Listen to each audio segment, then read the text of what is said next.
महिलाओं को हर क्षेत्र में आगे आना चाहिए कि नहीं आना चाहिए? अब आपकी आवाजें नहीं निकल रही तो मैं क्या करूं? आना चाहिए। इसलिए मैं कहना चाहता हूं, अभी हमारे प्रधानमंत्री जी लगातार, हमारी अभी सदन आने वाला है, उसमें महिला सशक्तिकरण का एक बहुत बड़ा बिल लेकर के आ रहे हैं। और वो बिल लेकर के आ रहे हैं कि हमारी माता बहनों की सहभागिता हर क्षेत्र में हो और राजनीति में भी 33% आरक्षण होना चाहिए। बताओ, होना चाहिए कि नहीं होना चाहिए? तो जोरदार ताली बजाइए एक बार, जोरदार प्रधानमंत्री जी के लिए। इसलिए मैं कहना चाहता हूं कि लगातार हमारी सरकार जिस तरह से काम कर रही है और हमारा कैबिनेट में महिला आरक्षण से विधेयक को संशोधित कर ड्राफ्ट को हमने मंजूरी दे दी है। आने वाले समय में संशोधन विधेयक पारित होने के बाद संसद और राज्य की विधानसभा में 2029 में 1/3 महिला आरक्षण लागू करने का रास्ता साफ हो जाएगा और हमारी महिलाओं की उसमें सहभागिता हो जाएगी। ये भी बहुत बड़ा काम हमारे प्रधानमंत्री जी कर रहे हैं। जब महिलाएं प्रशासन में आती हैं, शासन में आती हैं, तो बहुत बड़ा काम होता है।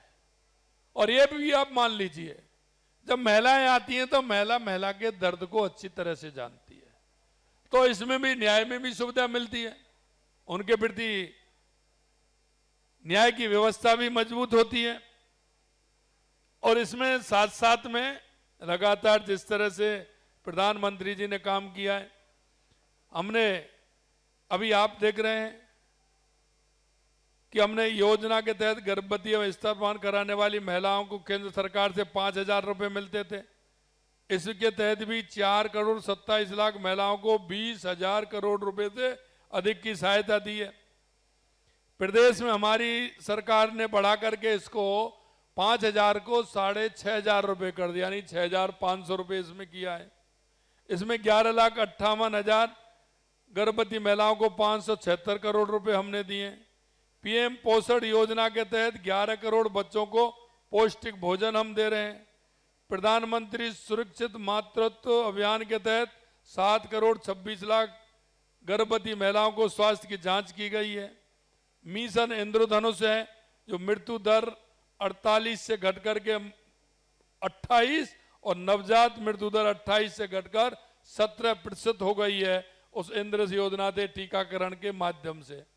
सक्षम आंगनवाड़ी केंद्र, जैसा मैंने आपको बताया, 1,00,000 आंगनवाड़ी केंद्र आधुनिकीकरण किए गए हैं।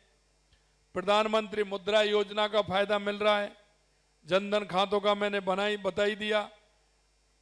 स्टैंड अप इंडिया योजना के नाम से दीनदयाल अंत्योदय योजना, नेशनल रूरल लाइवलीहुड मिशन की योजना है। 91 लाख स्वयं सहायता समूह बनाए जा रहे हैं।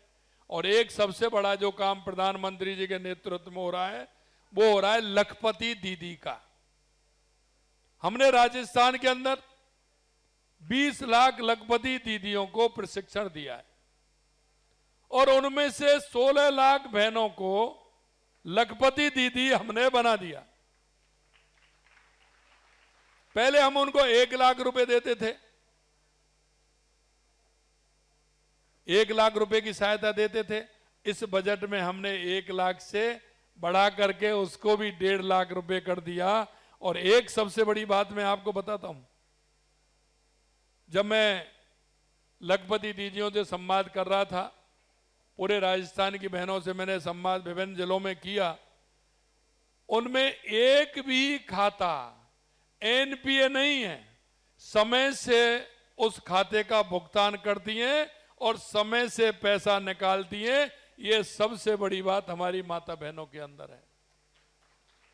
और लगातार लखपति दीदी योजना के माध्यम से उनका क्लस्टर जो काम कर रहा है, नीचे तक जो जोड़ने का काम हो रहा है, जो हमारी माता बहनें थी, अगर उनके संवाद आप सुनेंगी तो उनके संवाद अलग हैं।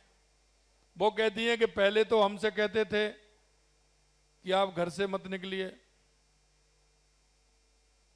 पर्दा करिए, और जब शुरू में वो जाने लगी तो उनमें कहते हैं कहाँ जाती हैं, कहाँ नहीं जाती हैं, क्या है, पति से कहते थे।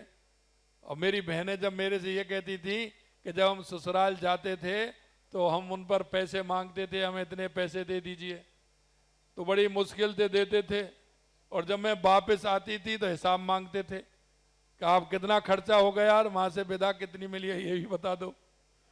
अब वो उल्टा कह रही हैं, वो ये कहती हैं कि वो उल्टे हमसे पैसा